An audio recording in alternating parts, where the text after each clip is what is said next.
Hello and welcome to Let's Play Remote Viewing Tournament for September 24th, 2020. I was supposed to do positive feedback protocol, but I kind of screwed up and I accidentally saw my feedback when I was trying to answer a question from Mr. Shiv Ra Ji in Remote Viewing Tournament group on Facebook. Has anyone ever gotten 7 in a row correct? I said, I've definitely had 9 wrong, and when I was trying to pull up my history to count, I saw my feedback for the prior round and screwed up my positive feedback protocol. I wanted to talk to you about something else. So, remote viewer Daz Smith has been hosting wonderful remote viewing discussions. They started as a way to break the monotony of lockdown in the UK, but as time has gone on, Daz has been able to include prominent remote viewers, including most recently Lyn Buchanan. A video has just hit his RemoteViewed YouTube channel today with that whole 2-hour and 20-minute discussion.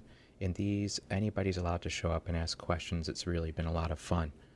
So if you're looking to advance what you're doing or find out more about remote viewing outside of Remote Viewing Tournament, I strongly recommend, Daz's RemoteViewed YouTube channel, these discussions, and also his website. In the discussion with Lyn Buchanan, who was one of the military remote viewers, he spoke about Stage 7 of controlled remote viewing. This is a stage that hasn't really been formalized as something you do, but Lyn Buchanan described this as something that can happen at any time. And so Stage 7 refers to hearing either literal or symbolic sounds that help to identify the target exactly. That's my understanding from his perspective in this discussion. Stage 7s are also discussed by Tom McNear. He seems to say the most about it. This is a declassified document from the remote viewing program 1985. Tom McNear was one of Ingo Swann's students, I think the first to learn controlled remote viewing, or what was previously called coordinate remote viewing, from Ingo, and many say that Ingo had thought of Tom as his best student at that time. So Tom McNear has notes about stages 1 through 6 of coordinate remote viewing, now known as controlled remote viewing, and that usually has 6 stages. But stage 7 was a stage of sounds, and so there is an example here on page 34 of the document. The target is used building up to a triangular pyramidal shape, right? He has ideas of temple, old religious. And at the end, he writes stage 7. The following phonetic sounds were produced. Oo, tu, lu, tulu, tulu. And then when he got feedback, the site is the Mayan temple at Tullum. So you have Tullum, and you have the remote viewer with sounds like ooh, tulu, tulu. It's like he's hearing it, but imperfectly. Something's coming across. Compare that to Tullum. Pretty incredible, right? If it's true, it's pretty incredible. You can see a really bad picture of the site, and you can see a 3D model that Tom produced in stage 6, working blind, of the Tullum ruins. I wanted to show you also Daz Smith's RemoteViewed.com website that has training manuals and notes from the military program and other declassified documents and other manuals for other methods over the years. And then I wanted to show you my example. So in January of this year was probably my best run at Remote Viewing Tournament. I'd been building up to it. I'd sort of hashed out my technique, and I ended up winning in January. I still had some excitement with me into February. I'd also been practicing single targets and paper and had the best opportunity, I think, to practice for a while. So shortly into February, I had this session here, a sensation of wobbling, and then the impression of trees or trace. I had a thought come up, and I was trying to sound out that thought, and that thought sounded or felt to me like either trees or trace. I wasn't sure. and then stringing was the next impression, and then cradle or rockabye baby. I wrote this down because I had a song in my head. I had a melody in my head. Na na na na na na na na na. I wasn't really conscious of it at first, but when I was conscious of it, I realized there was a song playing in my head, and it was that melody, but wordless. So I wrote down cradle or rockabye baby. Then I looked at the image options, or the description options. I forget if I was working with image or description. And one of them was of the tree branches, and the other one was a statue. And I remembered the line of Rockabye Baby says, "Rockabye baby on the treetop." And I realized that my subconscious was giving me a literal description of a treetop, which matches this image right here of the branches spread out. It also matches my impression of trees or trace, where I had been given a literal word, but I had difficulty sounding it out. So I asked Lyn Buchanan about it. Would that have been a stage 7? And he said yes. In his opinion, that was. So my question is, can we do a stage 7 deliberately? Would it be possible to remote view in stage 7 mode? Can we try to sound things out on purpose? It's really untapped. Remote viewing is very heavily focused on seeing, drawing, and sketching. Yes, also experiencing tactile feelings, but I think sound is an avenue that hasn't been explored very much, at least not deliberately. I don't know of anybody who's really practiced routinely sound targets or using sound as their primary methodology. So before we go ahead and do today's session, where I'm going to fool around, let's go and look at feedback, since I already messed it up anyway. My history,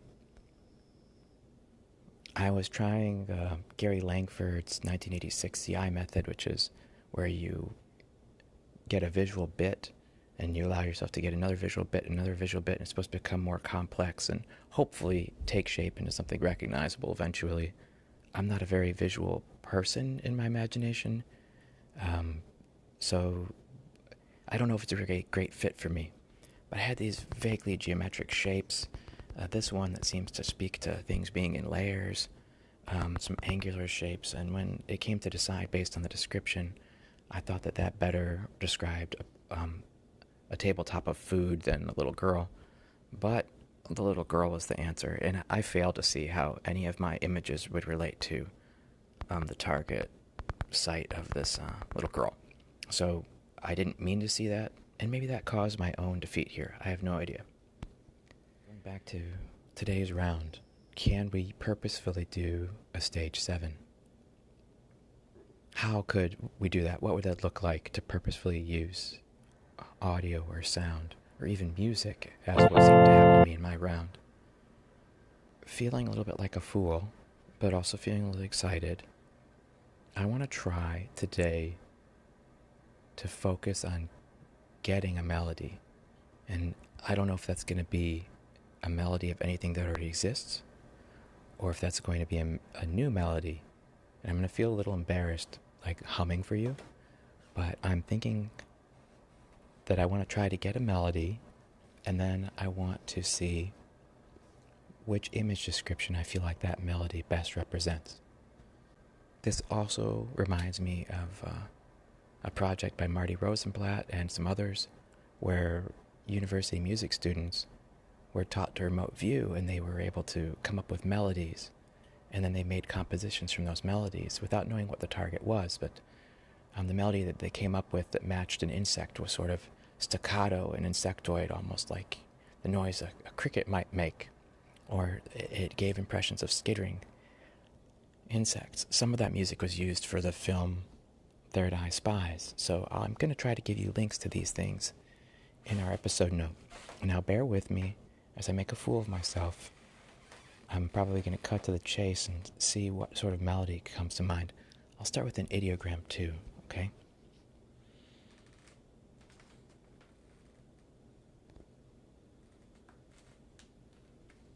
Actually, the pace of that ideogram came along a little bit like dun dun dun dun dun dun dun dun dun dun. I felt like dun dun Dun, dun, dun, dun, dun, dun, dun, dun. And I don't know the name of that song, but dun dun da da da da da da da da da da da da da da da da. I think I associate it with I think I associate that song with feelings of classy, energetic, maybe a little bit frenetic, horseback.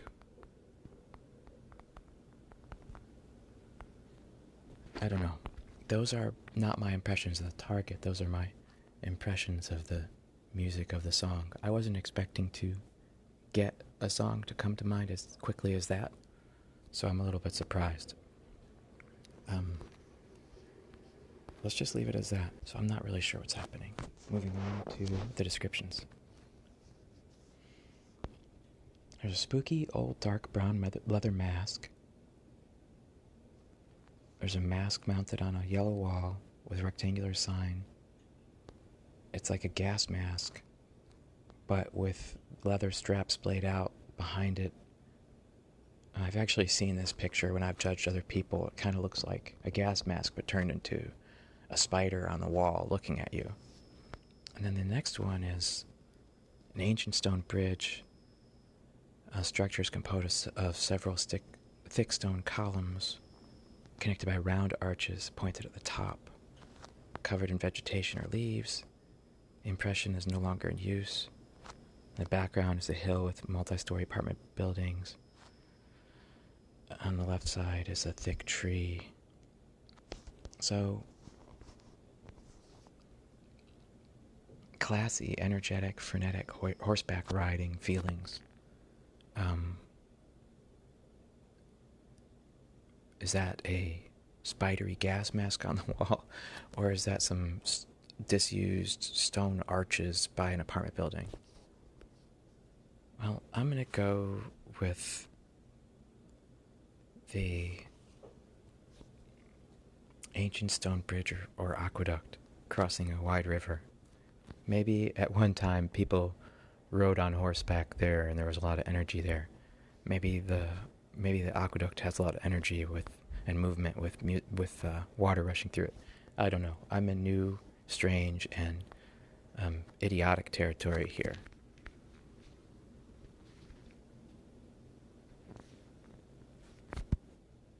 As long as we're together, let's go ahead and do one or two judgings here. There's a lot to judge today. People need to get to work. Here's another very heavily traced but sketchy and not immediately decipherable shape. If I had to think of what it reminded me of, it would be like an elliptical trainer with handlebars at the top and a base. But I have no goodly idea. The top image is a billboard, maybe a video billboard of a lady's face in an Asian country based on the language written on some ads on the building side. So structural, blocky buildings with that picture. There's balconies. And the bottom is kind of a closer up picture. There's a signboard, there's a potted plant, and there are two cat statues that have a mosaic layer on them, decorative mosaic layer on them. So they have an angular feel to them, and they're in roughly the same shape and orientation as this odd drawing. I can see some of the curvature of the cat's back. And this part of the top that looked to me like the handles on an elliptical trainer also have some of the shape of the cat's ear. I'm going to go, the overall feeling of it reminds me of this cat, so I'm going to go with this one at a 50% confidence. Well, thanks for showing up. I hope you enjoy the discussion, and I hope you enjoy me toasting my record for your entertainment. We'll catch you next time. Take care.